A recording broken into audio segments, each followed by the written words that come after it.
up.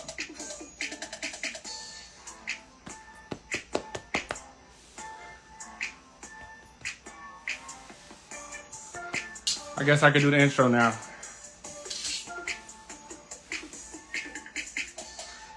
Welcome, welcome, welcome.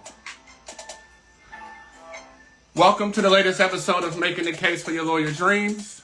I'm your host, the one and only Anthony Denmark, founder of BecomingJD, where our goal, where our purpose is to give you guys the tips, the tools, the resources, and the blueprint to successfully navigate your lawyer journey. I know it's hard. It's hard out there. But nevertheless, I want you to understand that hard that you're experiencing now is going to be something that you're going to look back on and be so proud of yourself, so grateful that you decided to press on, move forward, and overcome that obstacle. That obstacle could be the LSAC, it could be acceptances, it could be the bar, it could be the NPRE. But I'm here to tell you guys that you will break through. You will manifest your lawyer dreams. Way back when you were a youngin', you had that dream for a reason. And now it's time to walk in that purpose. Now it's trying to take them steps. Now it's time to break those chains and take the next step in your journey. I've done it. So many other people out there have done it too. And you know what? You got next, fam, because you gonna do it too. Each Wednesday, we have the luxury, the honor of having guests come on to our show to share their journey, to share how they manifested their lawyer dreams. And it's not just something for you guys to just sit and watch. It's something for you guys to also utilize to get the blueprint so you could be able to get and manifest your lawyer dreams too. I know the obstacles out there are hard, but fam, let's keep it a buck. Let's keep it all the way 100. You didn't overcome obstacles before. Am I lying? So we're going to overcome obstacles again. So, welcome to the show. Of course, I'm holding it down in St. Louis, Missouri. It's not the place where I want to be, but it's currently the place where God has me. Where are you viewing our show from? Go ahead and fill our chat box up and let us know where you're viewing our session from. Again, I'm holding it down in St. Louis, Missouri. Where are you viewing our session from? Every episode, which airs every Wednesday live on Instagram Live, we have the honor of always answering your questions and making sure that you have a clear message in regards to what you need to do next. This past week, we were in Atlanta. We're going to be in Oregon. We're going to be in D.C. We're going to be in Chicago. We're going to be in Ohio. We're going to be where you are because we want to make sure that you do not have second thoughts about that dream that was placed in you and that you get proper direction on how to navigate that dream. All right? So fill our chat box up with questions, yo. Also, fill your chat box up, letting us know where you're viewing our session from. And, of course, if you want to check out the most recent episodes, you, of course, can subscribe to our YouTube channel at BecomingJD. And check out some of the past guests. Check out some of the amazing stories of people who are doing what you want to do, of people who've overcome the obstacles that you're currently going through. All right? Because this is for you, y'all. This is for you. This is when it get real, right? LSAC scores, it don't matter. GPA, it don't matter. You know what? Imperfect pass and red flags, it don't matter. There's a law school out there for you. There are 197 law schools, fam. And all you need is one yes. And we're here to help you guys get those yeses. We're here to keep you encouraged and also give you the resources and the gems so you know how to navigate this space. So I'm excited to welcome you guys to the tribe. Welcome to BecomingJD. And of course, also welcome to Making the Case. And of course, we're going to have our guests coming on pretty soon. But nevertheless, it's going to give me an opportunity to share with you guys the experience that we had this past week where we went to the HBCU Law PreLaw Summit. We also went to the Law School Admissions Forum. They were both going down in Atlanta, and there was 164 law schools there. And in that space, a lot of students got waivers. A lot of students also found out about other amazing opportunities at schools that they never thought or could have imagined. So I want you guys to make sure if you're watching this, wherever you're doing it, either live or, of course, on the YouTube channel, that you make sure that you follow suit. We know the Law School Admissions Council has a virtual Law School Admissions Forum coming up this month, October 14th. I want to make sure that you are locked in there. Of course, wear the blouse, wear the nice button down on the top, and you can wear whatever you want to below. But the goal is to make sure that if you want to go to law school, if law school is something that you want to do, then you want to make sure that you're going to be locked in on October 14th for that virtual forum, so you could be able to meet one-on-one with law schools to find out what you have to do to get accepted. Because we are not in the business of just applying. We're in the business of getting coins, bagging multiple acceptances, and the only way that we're going to do that is by stepping out of our comfort zone and engaging and putting ourselves in the position to find out about the schools and also educate ourselves about schools we may not have never heard of before that could provide the pathway for us to become lawyers, soon to be attorneys, change makers, and change agents, okay? So I want to give you first my review of some of the law schools that really stuck out to me at the forum. And of course, you guys know, one of the things I always tell you guys is, of course, I love my chocolate cities. I love them, I love them, I love them. But that's what, there are many law schools out there that will provide you opportunities outside of the chocolate cities. One of the most impressive law schools that I met this past week was Iowa Law School. Yeah, Iowa. That Iowa. The Iowa that, of course, you probably don't even know what the capital of it is. And they had a representative there from Iowa Law School, a person who looked like you and me, who was really advocating for Iowa Law School and talked about the amazing opportunities of not only law students who get admitted, getting an opportunity to go to school there, but also providing opportunities for them to also potentially be research assistants as a way for them not only to have supplemental income while they're in law school, but also additional income that they, of course, they could utilize for whatever purposes. So that was one of the things that really stood out to me about Iowa Law School. And that's a school that I really want you guys to be able to consider.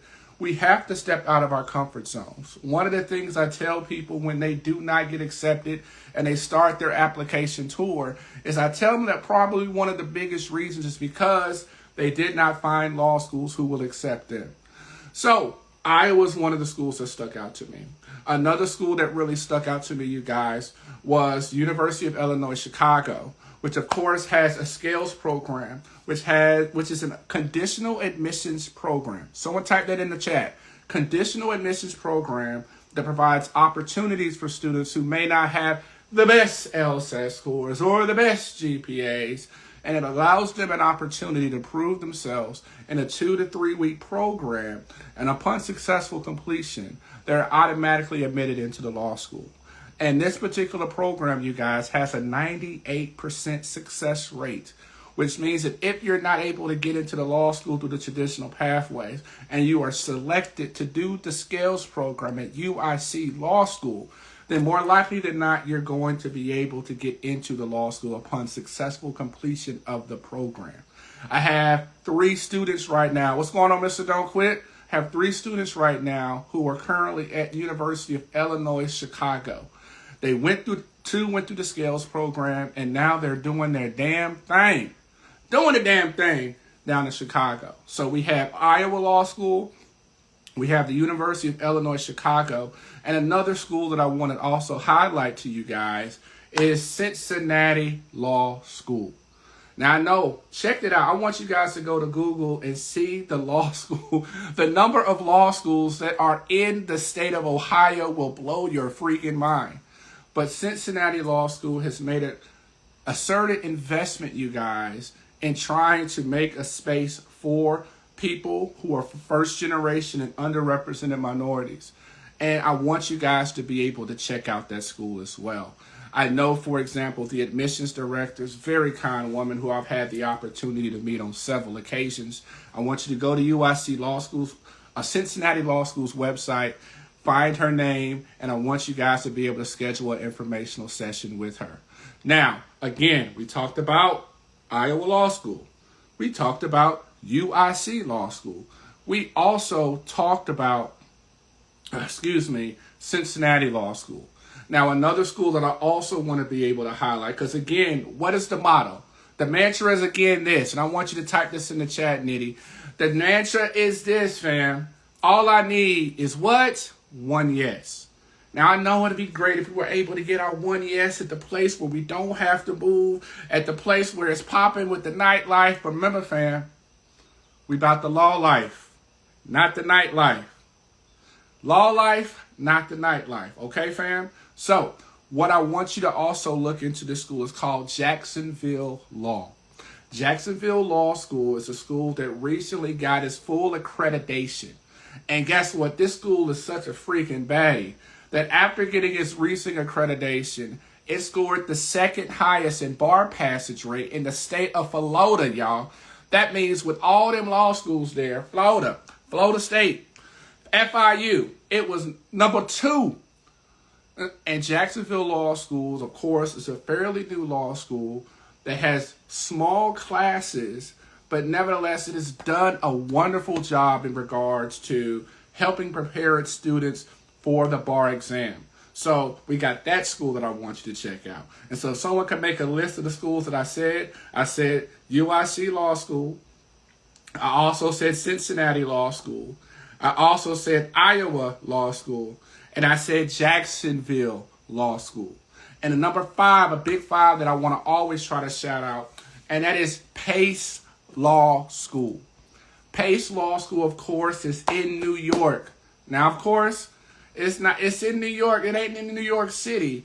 But nevertheless, Pace has made a concerted effort, you guys, to give you guys the blueprint of what you got to do to get into damn school. You know what I'm saying?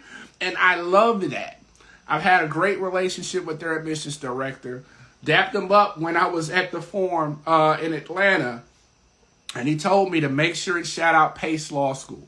With Pace Law School, you guys, this school literally has a personal statement workshop, an addendum workshop, informational session workshop. And you go to the website and you can sign up for it.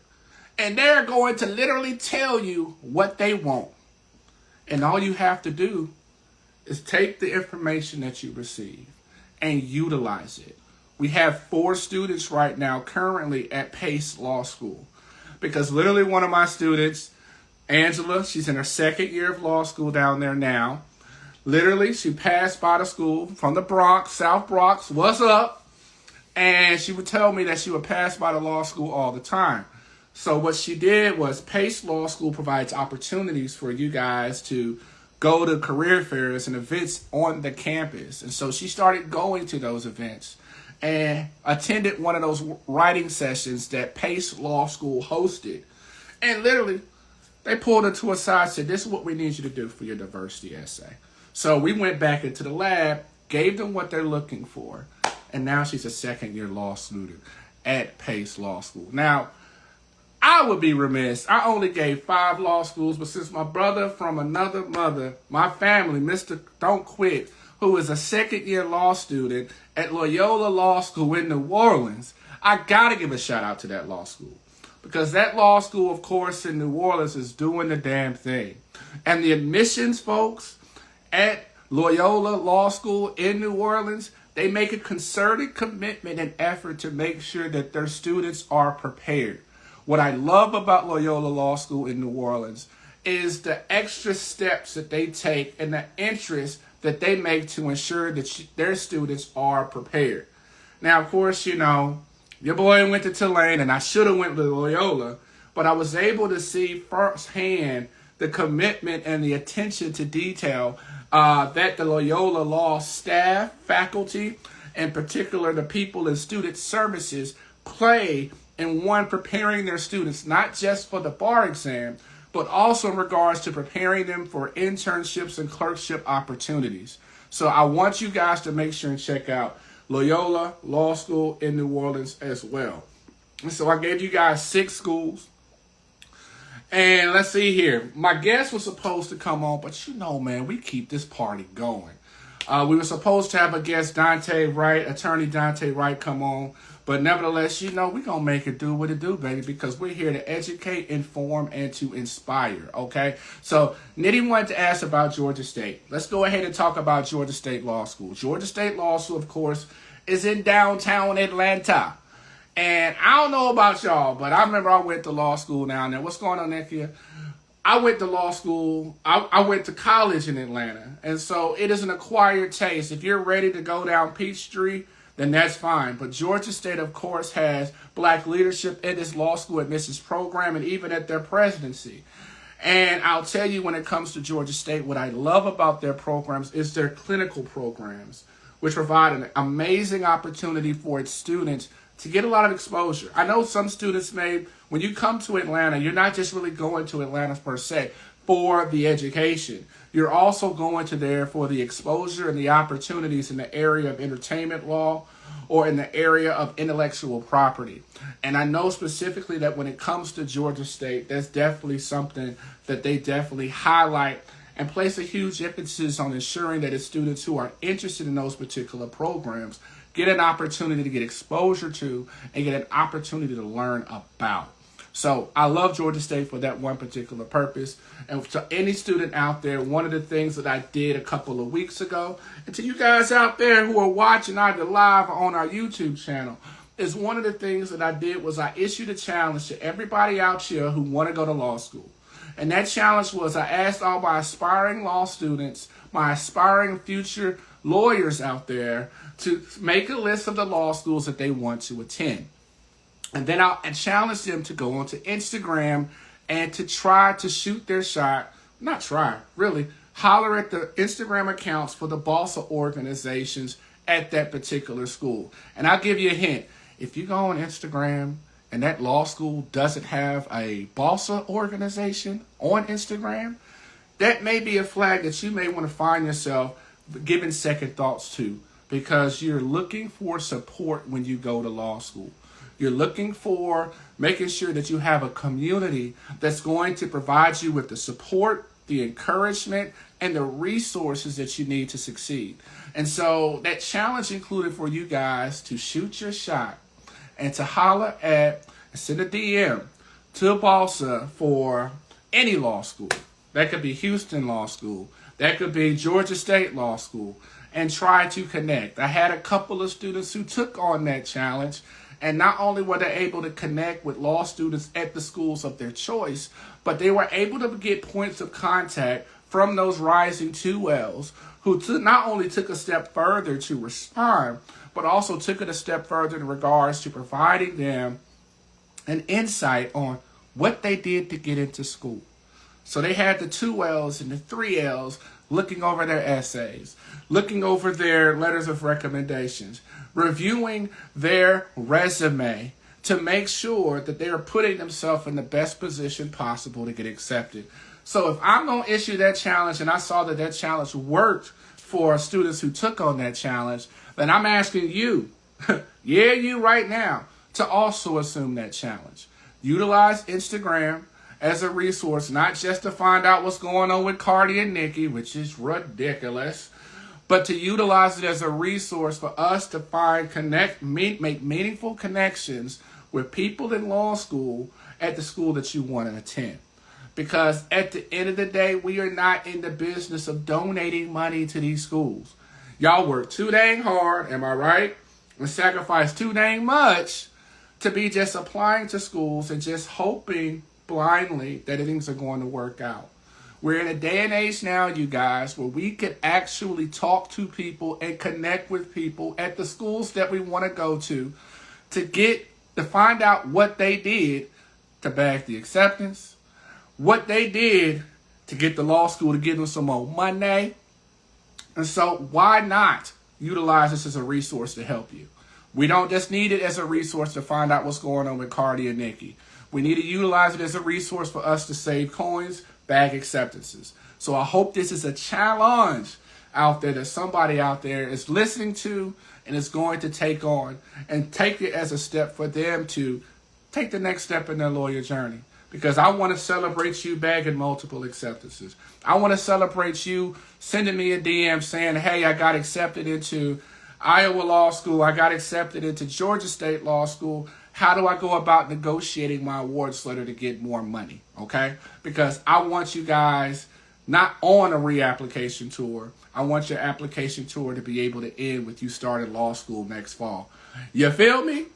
You feel me? Okay? So, we see a question in the chat. Can you discuss letters of recommendation? Is there an overall guide?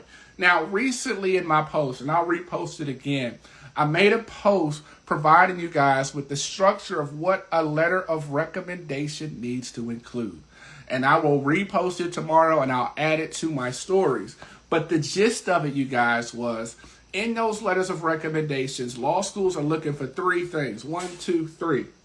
And those three things are: 1, they're looking for character. 2, they're looking for work ethic.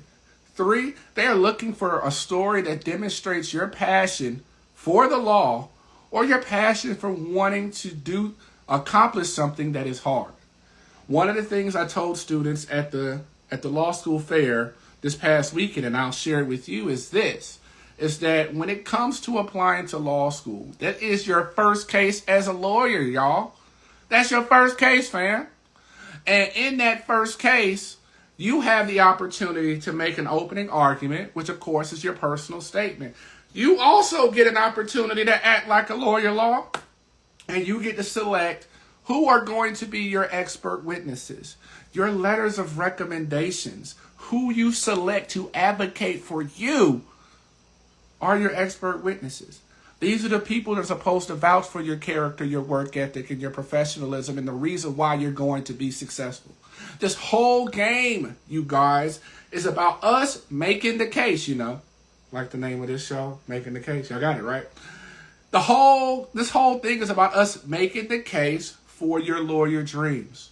We got to make sure that we are selecting some fire LORs, people who are going to sing your praises and promote you as a person when given an opportunity that you're going to be successful. One of the things I tell people is that we can't have no mid LORs. No ma'am, no sir. I know you may say, well, Anthony, I got to get a professional letter. And I feel you, dog. You got to. Anthony, I got to get a letter of recommendation from my professor. I feel you. But also you have to move with intention and purpose. What do I mean by that? And I'm sure Mr. Don't Quit can attest to this. I'm sure that Nekia can attest to this. And I'm sure that every student that I've worked with in the past can attest to this. You have the responsibility of being able to tell your recommender what you are looking for. Like the song Kurt Franklin from way back in the day. What you're looking for, I know what I'm looking for. Am I dating myself? Yeah, Graves probably gave it away. But nevertheless, you have the responsibility to tell your recommenders what you are looking for. And what we're not looking for is ChatGPT LORs. Oh, hold up, real quick. Let me say that again. What we're not looking for is ChatGPT LORs, right?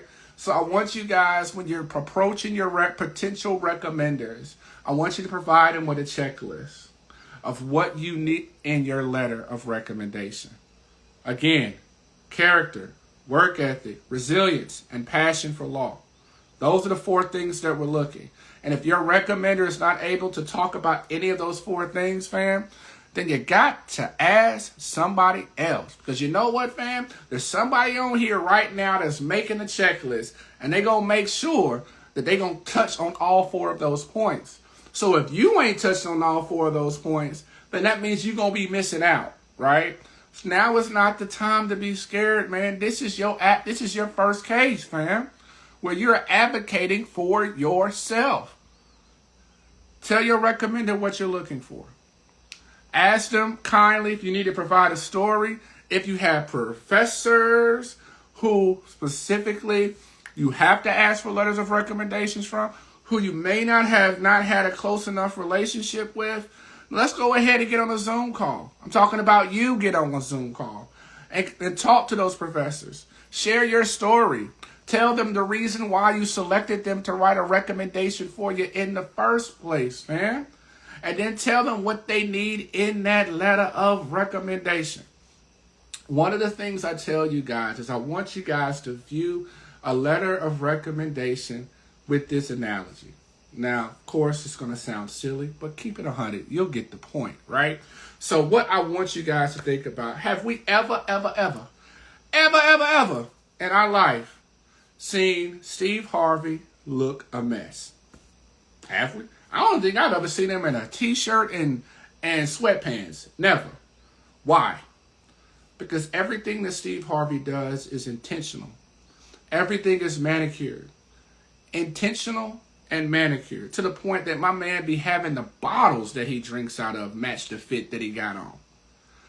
I say that example, Alexandra, because I want your letters of recommendations. Hell, I want your whole damn application to be tailor-made, manicured, and intentional. So if I know that my LORs are all talking about the same thing, then I know that it's going to also align with my resume. It's also going to align with my opening argument, which is my personal statement. Understand this, fam. There are people who have the same dream as you. There is. Thousands of people right now who want to be lawyers. But everybody can't be it. Right now in law school, you guys, there are people who have lower LSACs than you, lower GPAs than you. But the reason why they're in school is because they were able to utilize the portion of their application, their essays, their resumes, meeting with professors, meeting with people at admissions, to be able to make their case effectively to law school. It's not just about your LSAT scores. That's what I keep telling y'all folks. It's about who you are. What's going on, Alexandra? My sis is over at Howard Law School, second year student. It's about you being able to show law schools who you are. And I know oftentimes it's very scary because you're putting yourself out there. Oftentimes writing these essays, you're oftentimes find yourself feeling lost, going on the internet, finding the Harvard essays and trying to figure out the way to have your essays stand out. And one of the things I've told my students in the past, and one of the things I'm telling you guys out there, because we all family here, is that what law schools are looking for is you. They're looking for your story. You remember those times in your life where things was hard? Remember those times when you were on your hands and knees asking God why? Scrolling through your own timeline, seeing other people become lawyers, seeing other people celebrating their acceptances in the med school, and you're sitting there in the midst of a detour, in the midst of a challenge. It's those moments that law schools want to be able to hear about. Why? Because I'm sure Alice could attest to this, Nakia can attest to this, Mr. Don Quick can attest to this. Those are the moments where resilience is built. Those are the moments where your work ethic is really challenged. And guess what? Law schools want to be able to know that you about their life. It's not, if you are really trying to become a lawyer, then you understand the importance of us being able to operate outside of our comfort zone. You understand and you have experience in your life already about you being able to look at yourself and evaluate yourself and say, what can I do to be better? What can I do to grow? What can I do to navigate this space and still manifest my dreams? One of the examples I oftentimes utilize with you guys is I really want you guys to think about your friends, family, and loved ones, your boos and your bae. When you've poured into them and you've told them about your passions and your dreams of wanting to be a lawyer, they have no doubt about your ability. They have no doubt about your potential. They have no doubt that you can become the lawyer of your dreams. But that's because they've had a front row seat witnessing you navigate these spaces, overcome these challenges, right? They know it. They've seen it. They've witnessed it, right? But the thing is, your challenge, Debo, your challenge, T-Baby, your challenge, Queen Amarie, is with our writing, with our applications. Our challenge, fam, is to be able to show the law schools what your friends and family already know about you.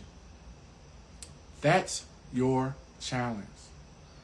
And the thing is, everybody's challenge is different. Everybody's case is different. But you have a winning case.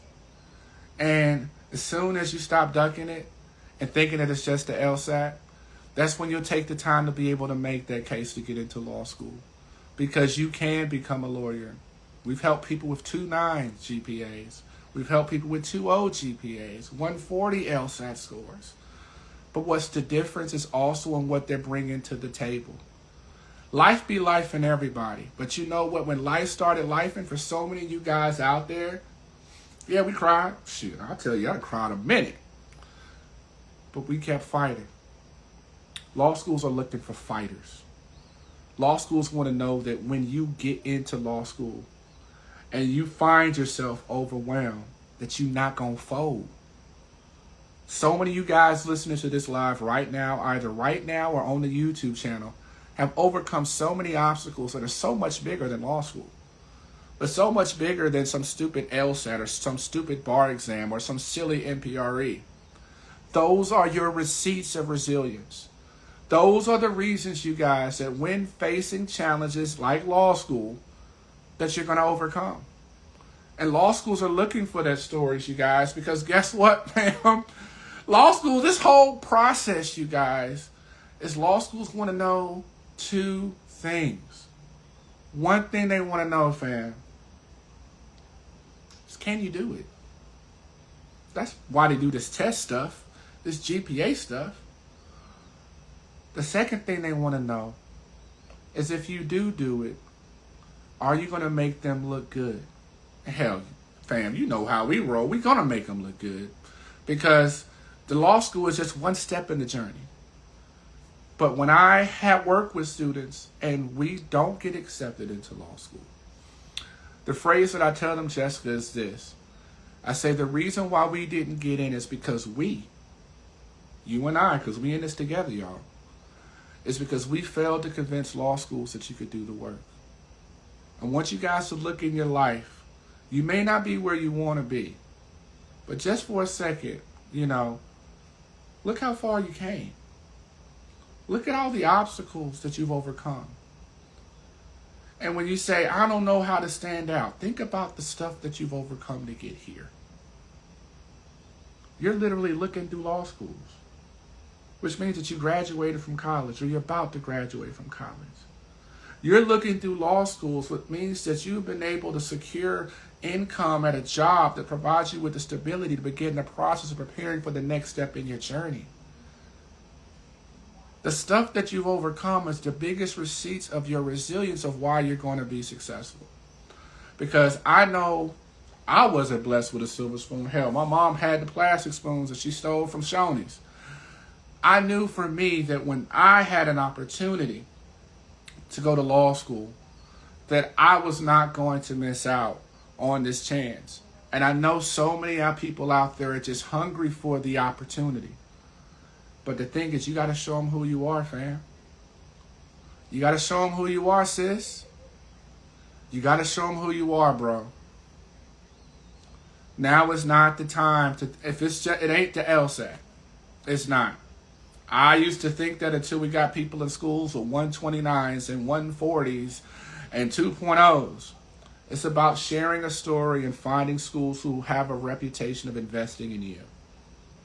And you're not going to do that, you guys, by just being passive and that ain't going to work. You about to be lawyers, y'all. The first person that we have to learn to advocate for is who? We got to learn to advocate for ourselves. You got it in you. You've advocated for a fam, cousin, and them. Now it's time for you to advocate for yourself. Now it's time for you to share the stories that show the strength and resilience that you got what it takes. And don't you dare talk about no freaking LSAT in your personal statement. Nope, I don't want to see it. Don't you dare make yourself a co-star in your own personal statement. Don't you dare start name dropping, because who are law schools here to hear about, Angelica? They're not here to hear about Kamala. They're not here to hear about Justice Sotomayor or Justice Ketanji Brown Jackson. Love them. Who are they here to hear about? You.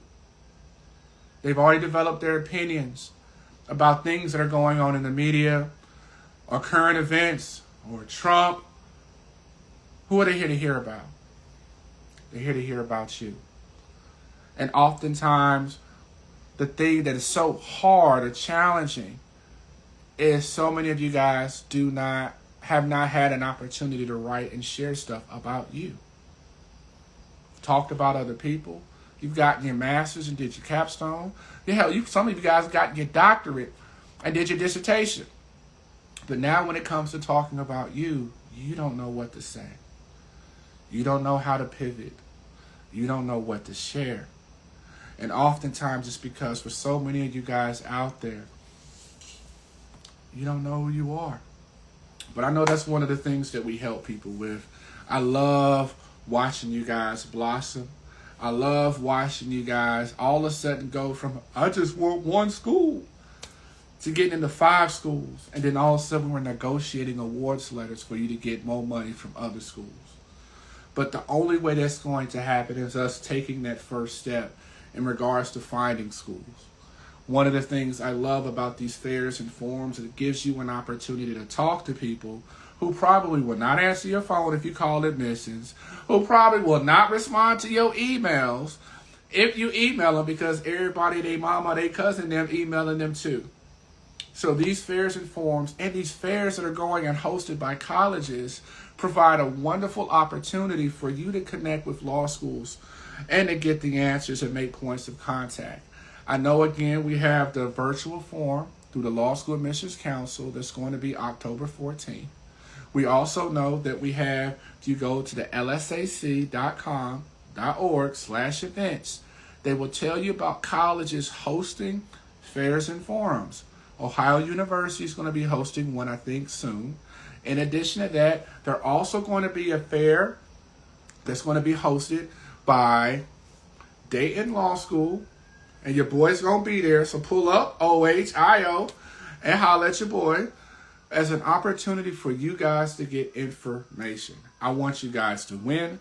I want you guys to be successful. And I want you guys to not be on the reapplication tour. I don't want you guys spending more coins, more bucks, when we can find law schools that will accept you. Again, there are 197 law schools. All you need is one. All you need is one. And those ones could come in the form of being virtual. It could come in the form of it being a part-time program. It could come in the form of it being a full-time program. There's so many different pathways for you to go to law school. Remember, God gave you that dream for a reason, and maybe it was a blessing that it just ended up being me here talking to you as opposed to a guest. So I got an opportunity to drop gems and also share some of the experiences, because I want you guys to be successful, but it comes down to you wanting to be successful as well. Okay? And one of the things that I gave a testimonial about, and I'll go ahead and give it again, is you better not, I swear for God, we gonna fight. No, for real. Y'all better not spend 1 cent on application fees. Well, besides applying to Howard. Howard, I believe, is like the only law school that is not waiving its application fee. Because I had a student who was stressing, trying to figure out how they were going to pay app fees. Tomorrow I'm going to post a template email for you to send to law schools requesting a waiver. Most law schools, if in fact you express a need, Alexis, will waive, bye, holla, peace, will waive those application fees. Because I want to make sure that you're in a situation where you're able to save as many coins as you can. Because I swear I wish law schools would also waive the $45 service fee, because, them joints start to add up too. However, quick plug, check me out. I'm going to see if someone's going to do this or not. There are law schools who will waive your $45 service fee. And one of those schools is called Penn State Dickinson School of Law. Now, of course, it used to be 2 schools. Now Penn State is combined into 1. And I've had a student who got their $45 service fee waived for Penn State.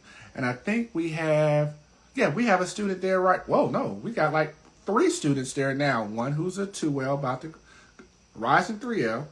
And another student who just won 1L representative who's there right now. So I want you guys to not just consume this information, but also applying it as well. Listen, fam, scared money don't make money. And you know what? Scared applicants don't save money.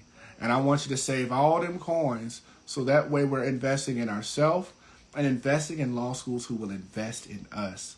Because I want you in somebody's law school this fall, fam. But you have to want it too.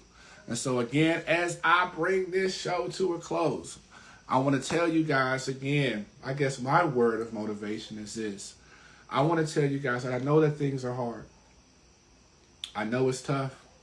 I know sometimes those LSATs, man, I've been there. I took it 7 times before I got it right.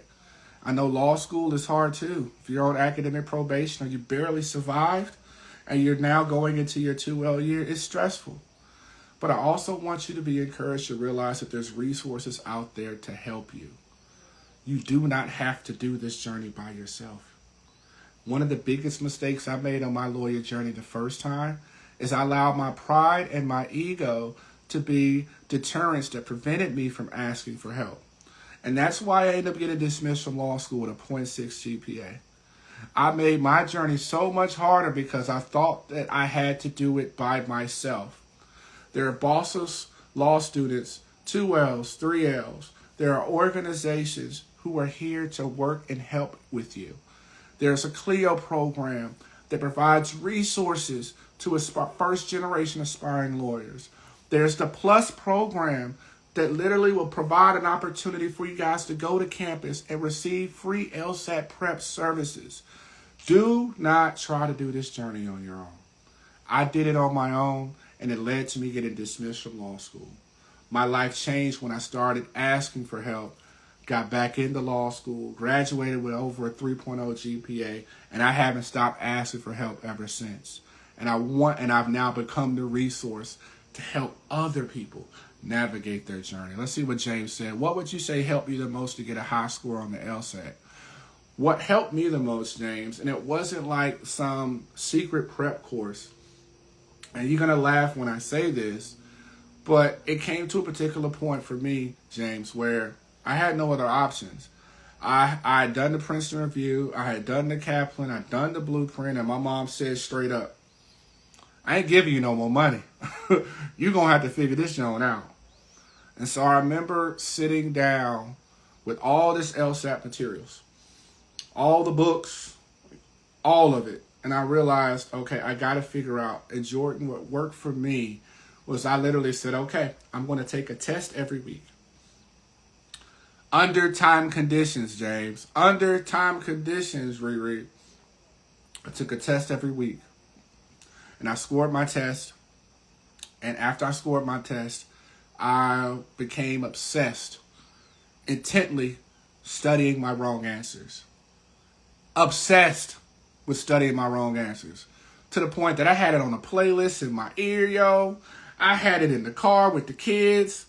I became obsessed with learning what I did wrong. So that way, when I took another practice test, I wasn't making those same mistakes.